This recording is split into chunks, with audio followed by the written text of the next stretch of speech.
Hello, welcome to SHE-preneur Stories series, an initiative by 46XX that brings to light story of a woman entrepreneur per episode that might just cheer, inspire, aid and benefit you on your entrepreneurial journey, or might just convince you to become an entrepreneur if you have been toying with the idea for some time now.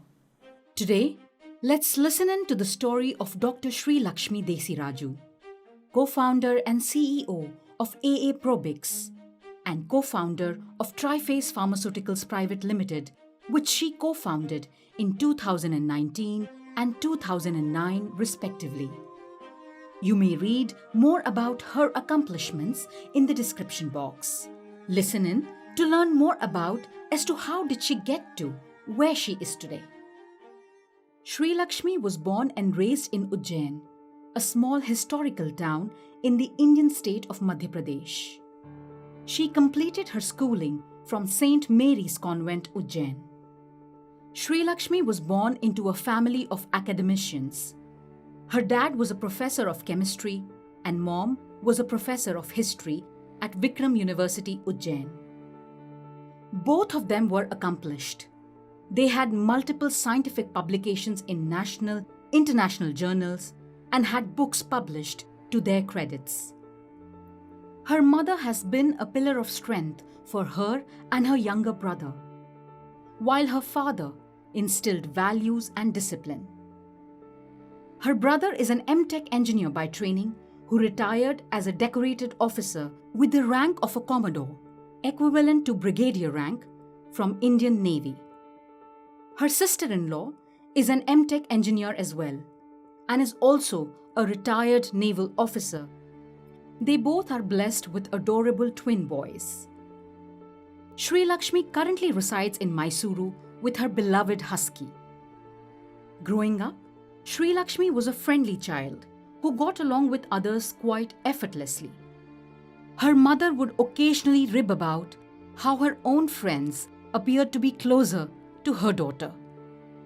As her parents were professors, she grew up around the university campus and it managed to have a strong influence on her life. Education was regarded as the most important part of life, as everyone around her was always accomplishing and pushing themselves to the best of their potential. She was a mediocre student in school, but chose to take her studies very seriously as she got older.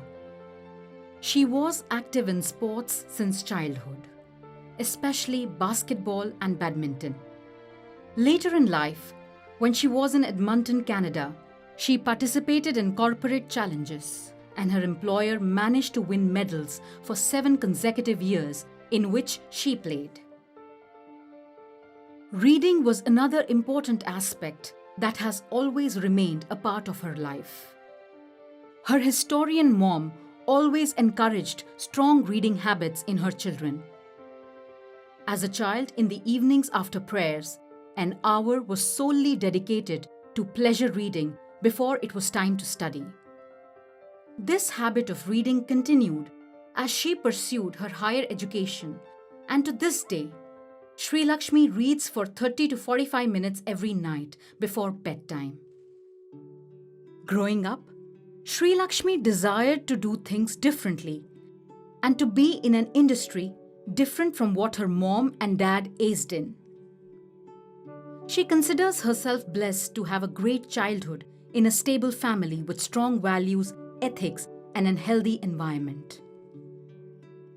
She wanted her parents and teachers to be proud of the time they've invested in supporting and nurturing her. She aspired to make a mark of her own, although she didn't clearly know then what path she would take. Entrepreneurship wasn't something she had contemplated early on. Quite early in life, Shree-Lakshmi had realized that while growing up in Tier 2 and Tier 3 cities, one does not stumble upon a lot of opportunities and the exposure tends to be low.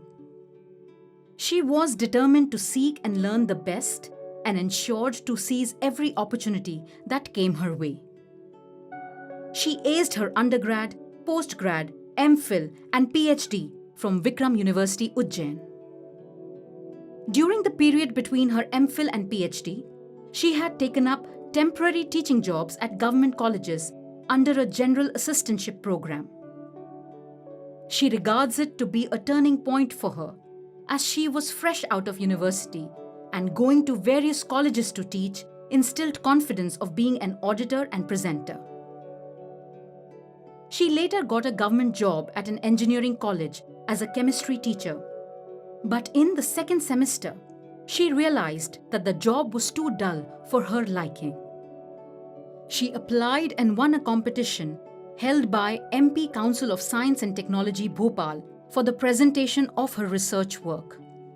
The winner could go to any part of the country and work for 3 months at any government lab with stay and expenses taken care of.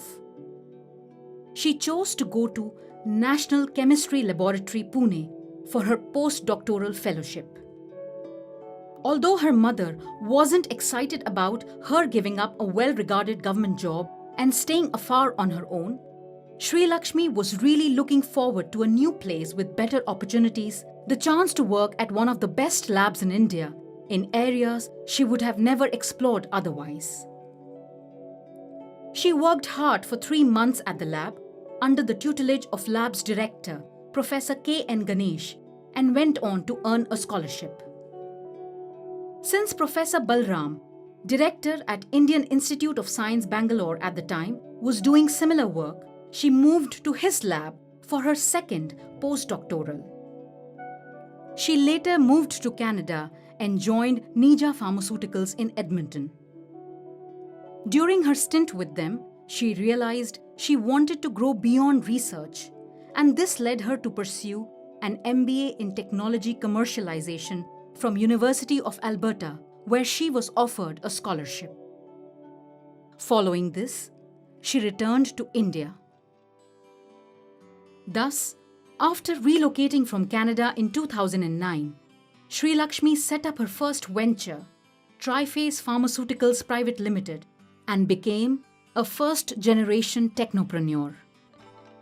Triphase has a state-of-the-art research and development wing for probiotic research at Mysore, aiming at creating impactful products in probiotics. It has received patents in Canada, US, and 11 countries in Europe. It counts global probiotic brands of eminence as its clientele and has received multiple national awards over the years. Shree second venture, AA Probics, founded in 2019, has a pilot manufacturing facility in Mysore with a capacity of 300 kilograms per day and manufactures nutraceutical gummies, 6 SKUs that are scientifically validated, addressing different therapeutic areas. Its customers include well-established nutraceutical companies of India. Shree will now give us a peek into what her entrepreneurial journey has been like. Hi, my name is Dr. Shree and I am a first-generation technopreneur. I am from the biotech space, especially from the gut space, and that is called probiotics, the good bacteria. So my entrepreneurial journey started after I did my MBA in Technology Commercialization from University of Alberta, Canada. I came back to India in 2009 November, and I started, Triphase became functional actually in 2009 November. And the idea, typically from a middle class family, risk averse, you tend to do services, and India was known for services. And initially, as I had a background in service industry from Canada, that was my background after my studies. So what I did was that I actually did the same part here in India. I used to bring jobs from North America and get it done here in India. But in my sector, that is the contract research, as a contract research organization, I realized 2 things. One, that maybe I was too late in the game. And why I say that is because there were big corporates also doing the same work that I was trying to do. And second thing, in the service industry, another thing is if you're out of sight, you're out of mind. So I used to bid for each and every project that I would get my hands on. And one such incident happened wherein I got the first project, but the second project didn't come through due to cost issue. And that kind of opened my eyes into an understanding that one, Triphase cannot be made a brand in the service industry, that is the contract research organization. Second, that cost cannot be an arbitration of doing business. So this allowed me to pivot into the product industry, and that is how the whole entrepreneurial journey actually went forward. This question comes to me a lot, and but I would like to put something really upfront. I personally believe that entrepreneurship is gender neutral. So they are very typical. The funding, the HR, that is the team. The idea, the very first thing is what is it that you are trying to solve, and what is it that you want to give a unique solution to that problem. And even to a large extent, that how are you going to, if you are successful, how are you going to exit your business? So these were the typical challenges that any entrepreneur goes through, and so did I. How did I overcome it? Well, let's take one by one. Along with this, of course, I would like to tell the another challenge that I faced was because I was from the Tier 2 city. The network was not, the networks which you get it in Tier 1 city were not available to us here, or not available to me here. 139 kilometers away from the city, and I was still not having the same ecosystem that you have in Bangalore. We did not have it in Mysore. So these were a couple of the challenges that I went through. Now let's go one by one. So market, the very first thing was the market pain, or the idea that I was trying to sort out. I'd just come back from Canada, and I knew that probiotics research was happening. A lot of paper publications were coming, but we hadn't seen anything major coming out in the market. In India, there were pharmaceutical companies which were doing probiotic research or probiotic weather. So probiotic was also one portfolio. Not that there were only few, literally, which I could count on my hand, on my tips of my fingers, which were actually a probiotic company. So I saw that there was a market pain, validated back and forth again and again, that there is a need to work in this area. Obviously, the market pain, once it was identified, we needed to do the solution for it. And for that, I needed a team. And the team was something that I was blessed to get in Mysore, because here the educational institutes are very beautiful, very good institutes. You had the University of Mysore, the CFTRI, that is Center Food and Training Research Institute, the Defense Food Research Laboratory, the JSS, the NIEs. I mean, the education system here was very good. So I got a very beautiful team, I did not work very hard on it. So that challenge also got addressed. Now, the third one was funding. Now, funding was something of a big challenge, because when you are in a pharma company, or when you are in a nutra company, you need to have a established lab first, even before you can think whether it is a problem that you can solve and make money out of it. So you had to invest upfront. And that's when this challenge I overcame initially by getting a CGT MSc loan from bank. And that means the loan was given to me up to 1 crore, that is 89 lakhs actually, without a collateral. And the rate of interest were very high, 14 plus percentage. But definitely, at least there was a funds available to start the entrepreneurship idea. Then the scientific solution, of course, I was attending a lot of conferences and symposiums. So I overcame through that way. Then the very big part of it was strategy, which definitely was helped by a lot of mentors. I had a lot of mentors, and I identified a lot of mentors right at the beginning of my entrepreneurial journey. I had mentors for everything, right from scientific to strategy to business to commercialization, everything. So market access was another challenge that was something that I faced. But right in the beginning, I went into a lot of networks, and networks helped me to understand how do you do sales, how do you avoid cold calls, how do you do things around. And there were these networks were TIE, the CWE, the eMerge, there were many, and I think these all networks. They help you, they don't run your businesses, they help you to solve a particular problem. So it is up to you how you solve the problem.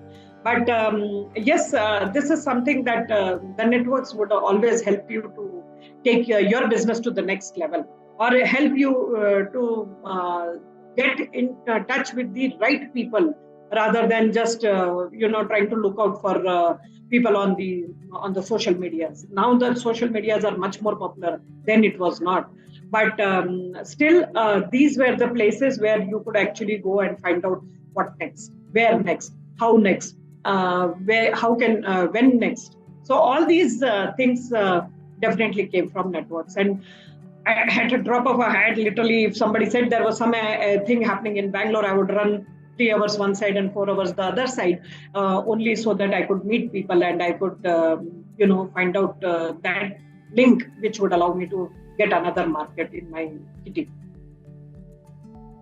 So as I said, I started my journey in a capital-intensive industry where you needed to have funds even to dream or even to identify a market pain, right? So I received immense support. And as I said in my last question, that I had lots of networks that I was part of. So I was part of TIE, of course, I became part a little later, but CWE, eMerge, WeConnect, there were women-based networks, MSME. They were, that was another place where I just cannot tell you how much of benefits I have received from MSME. My patenting, what I went ahead and did patent for my technology, every single cent was reimbursed by MSME. I went and did barcoding for my products, that got reimbursed. Another such enterprise was ABLE, Associated Biotechnology-Led Enterprises. They also brought in the subject experts, these people who were part of it.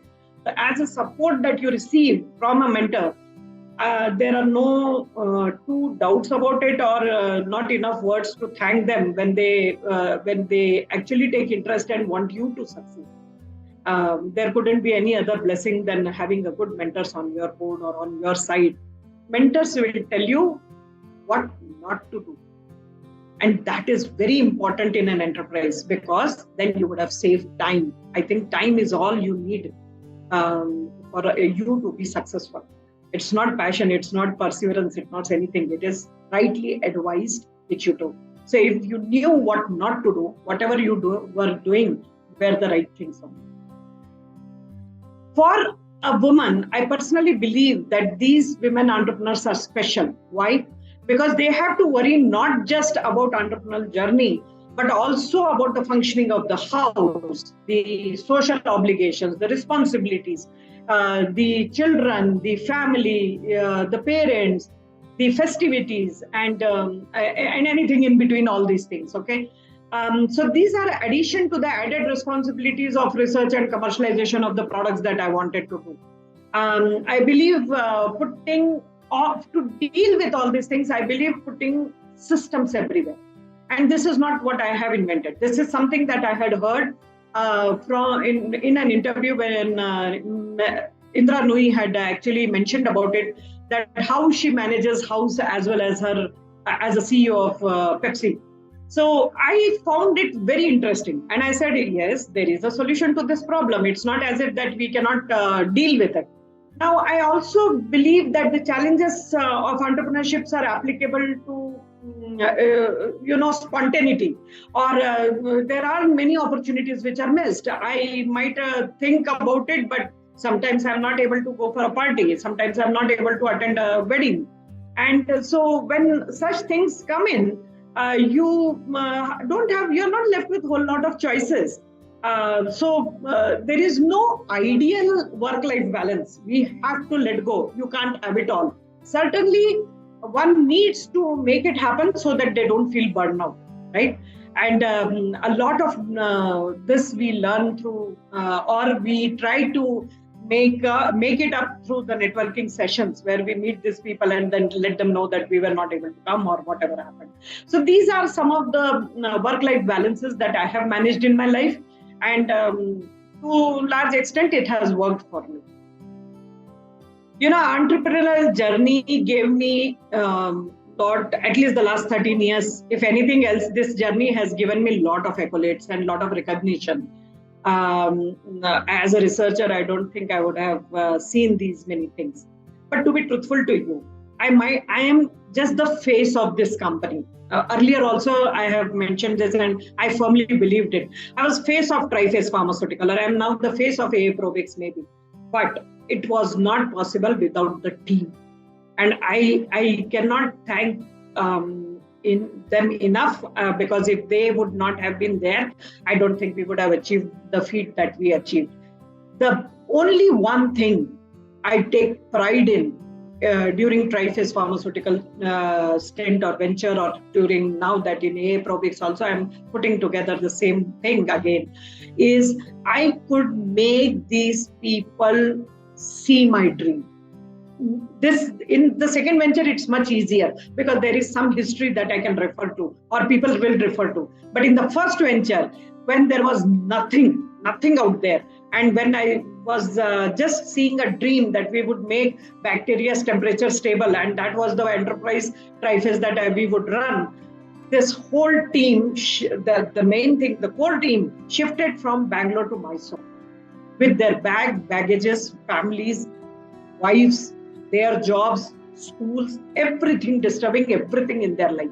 Today, all of them are, happy that they went through this whole path of 13 years, where initially we did not have that kind of funding, we did not have that kind of money. But going forward, they all were, especially when we got funding from VC, everybody was compensated very beautifully financially also. I surely feel that I would have saved at least 2-3 years. And how would I have done it?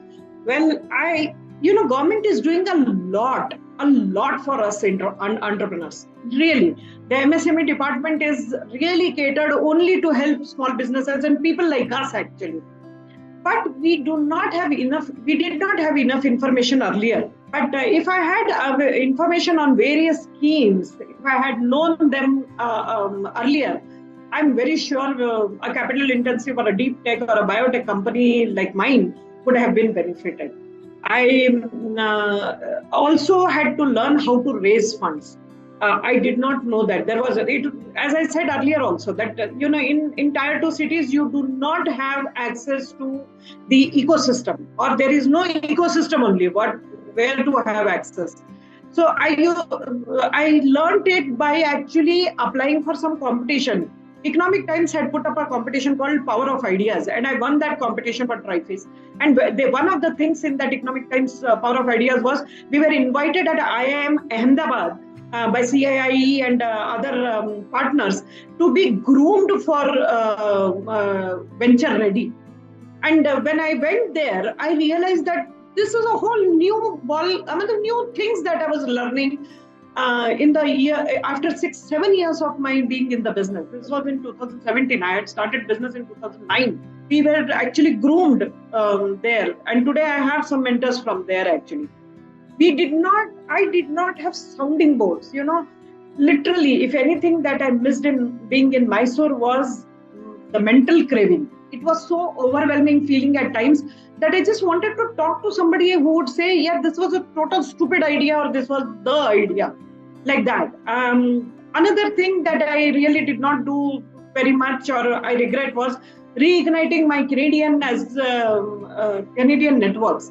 I did it at a very late stage. And I think with all these things, I would have saved some more time. So hopefully in this second venture, I'm not going to let it slide by. I'm much more experienced. So the future looks very bright. I am on my second venture and believing on a concept of One Health. Unless and until we are able to take care of the animals, which are actually a basis for our food, unless and until we do that, and in turn take care of the environment because of the vegetarian populations that we are, I don't think we can survive. We will keep seeing these pandemics coming and going like this. And so I intend to scale AA Probics to become a successful brand at a point where I can commercialize a range of products which I would like to identify in the area of mental health, because understanding the gut-brain axis, in skin health, understanding the gut-skin axis, and in the lung respiratory health, understanding the gut-lung axis.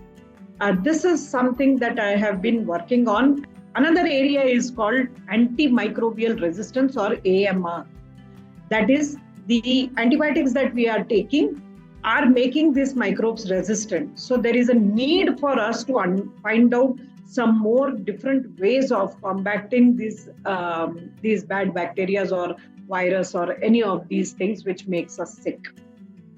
Gut has been coined as second brain for a reason, because all the diseases, all the problems, they start in gut. So there are so many beautiful technologies and beautiful products or impactful products which can be brought out of it. I see a very good future for AA Probics. 13 years has been a long time to learn a lot of things. One such thing was that passion without wisdom is no good. And why I say that is because, I was trying to do research. I was trying to convert this research into some objectifiable or somewhere that it could be commercialized, it could be making money and whatnot. But there has to be a road to this madness. And that I learned it definitely in this 13 years. So I was trying to do this research and trying to also run the company. When you're doing the research, somebody has to pay those bills, right? So the water and the light has to be put on, and the people have to come, and you have to pay them their salaries. And you didn't know whether you were on the right path or wrong path, and you experimented with a lot of things. So when you experimented with a lot of things, it brought in the maturity. It brought in the understanding of how to run a business. You were doing trading of nutraceuticals, and at one point, I still remember. It's not even funny, but I still remember. My dad had this agriculture land, and I went and told him that, let me just aggregate the rice which you are getting and let me export it to the new country, outside the country, and let us just make some more big money. And my dad would not understand what's wrong with her, why she was doing this. But I couldn't tell him that, this was the hedging of that money, the dollars, which actually would pay some bills for me, or would give salaries for the next 4 or 5 months. So this was one of the biggest takeaways or learnings, that unless and until you are put into the hot water, you will not know what your capabilities are. So I learned that from there. Second thing I think which I learned was that you should always take loan for the first venture when you get into. And why you should do that is because when you get a funding or when you get a loan, you should value it. And the financial discipline that loan brings onto you is something that will help you to take your venture into a very, very strong understanding as to how to run a venture. That stress will allow you to be more creative in your enterprise to run it. 40% of your daily routine should be targeted for marketing. You need to find out your potential buyer, and you need to put it around it. Just multiple rounds of funding is not the way to go for any enterprise, be it a capital intensive or be it enterprise which is not capital intensive. Multiple rounds of funding is not the answer to the problem. Finally, you have to sell your product or services and make money from the market and give the returns back to the investors. I wanted to do so many things, and I did parallelly many things. But multitasking is not something that takes you anywhere. Is my learning in this journey, that it's better to take one task at a time, complete it, and then move to the next task. So these are some of the takeaways or learnings that I have in last 30 years. Persistence. That's the only thing which I'll say. Perseverance is something. Passion can come and go. All the other elements of your business can come and go. You might find highs and lows. And one thing which works on and on, whether it was a good day, the last day was a good day, bad day, ugly day, or it was the best day, every single morning you have to get up and you have to be there for making it happen. Second thing which I find, this could be as a learning also, and which I will tell to especially for aspiring women entrepreneurs. We are very good at taking care of everybody. We take pride in taking care of everybody. But one thing that I have learned is love yourself unconditionally, and you become your friend first, because the journey on the top is very lonely. So love yourself very unconditionally. Until you do that, there is nobody who's going to come. We have to face lots of challenges that you can face, or the persistence can come only when you love yourself. And one thing which stood out for me on your platform is it's about encouraging women entrepreneurs. Absolutely. I mean, that is what is the base of this platform. But I think what you're doing differently than the rest is there is a difference between empowered woman and a financially independent woman. You might be earning 6 figures or even 8 figures for all we say, but an empowered woman is that person who will be able to take her decisions and the decisions, if need be, for the family, and would stand by it. All I am asking is get that respect that you deserve, rather than just being told what you are supposed to do. So I think this is what your platform does. It differentiates between a financially independent woman to empowered woman. And that is the reason I feel that this platform is sincerely doing its work in that direction, and hoping that women entrepreneurs, when they see these interviews, they get motivated enough not just to start the business. It doesn't matter whether it is a deep tech or whether it is not, but to aim higher in their lives and become unicorns. That is the space that we are missing on with women entrepreneurs. And I sincerely wish that this platform actually helps women to go and achieve those things. If you liked what you just saw and heard and would like to be notified as soon as we come up with more such content, like, share, subscribe and hit the bell icon of our YouTube channel. Or follow us on LinkedIn, Twitter, Facebook, Instagram or Sheroes. Or get yourself added to our mailing list by filling in a form. You will find the handles, addresses, links displayed on your screens and in the description box or comments section. Thank you and catch you soon.